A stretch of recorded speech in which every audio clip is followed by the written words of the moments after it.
niloob ng Diyos na dumako tayo rito. Sama-sama kami sa tao upang magbigay ng pagpapuri sa ating Diyos. Ay, palagi kayo.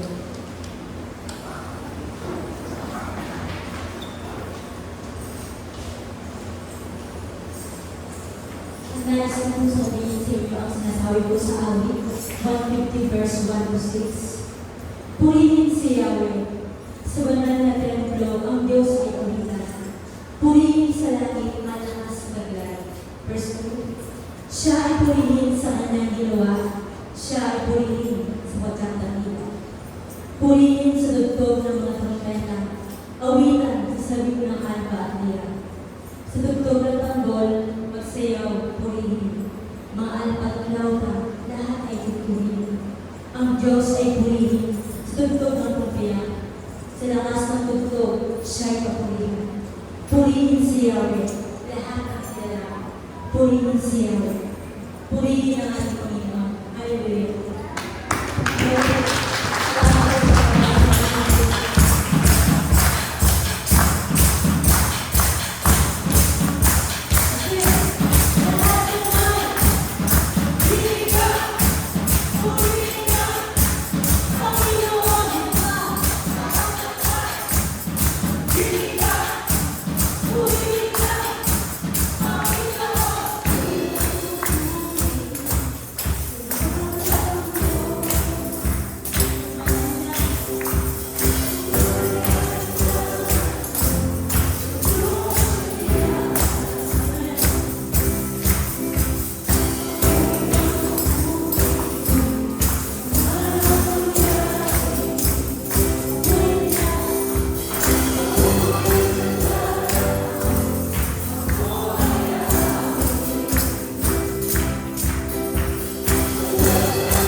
tunay na kamangha-mangha.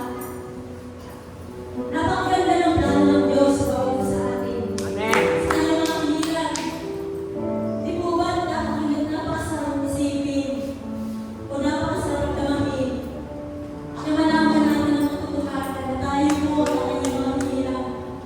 Ang magbabalik na lahat ng papuri, ang magbabalik na lahat ng pasasalamat. Walang ibang tao gagamitin ng Diyos kundi ang kanyang mga hilan. Amen.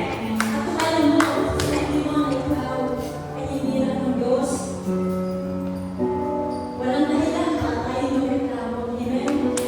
Hindi tayong salamat, salamat sa Panginoon. Dahil Panginoon, iniligtas niya tayo. Doon pa man, hindi naman tayo sinisilang. Napakaganda ng plano ng Panginoon sa buhay natin. Kasi itong napakagandang mabuting balita para sa atin na ang Diyos ay nagplano na ng maganda ng isang bigaya ng usay. Hindi natin kaya sumatin. Ang pag-ibig ng Diyos sa atin ay hindi natin kaya sumatin. Nasabi mo sa 1 Corinthians,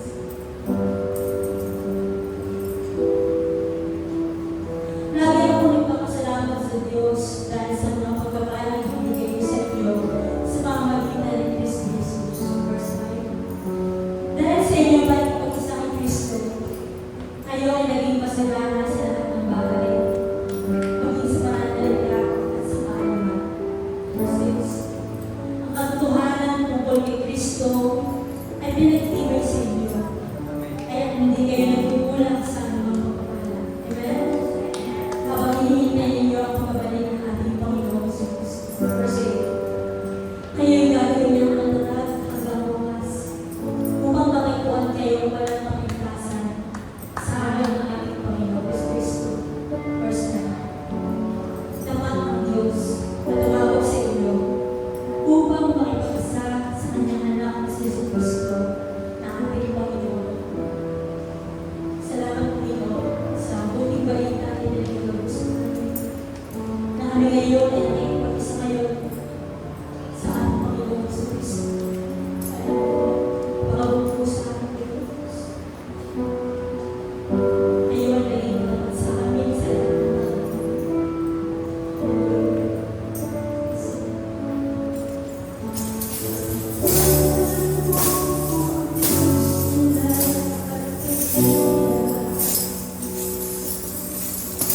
ang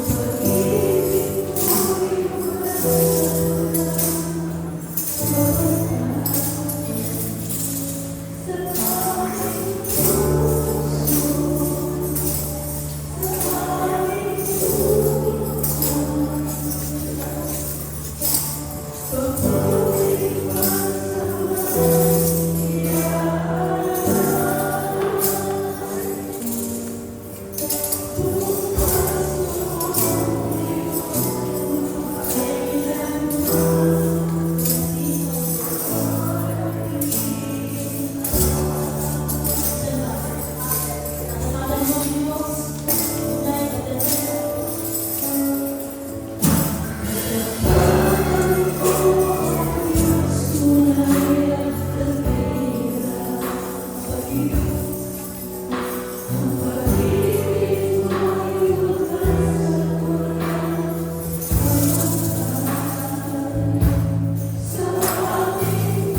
kulang ang oras na ito upang masabi namin, Panginoon, salamat, Panginoon, salamat.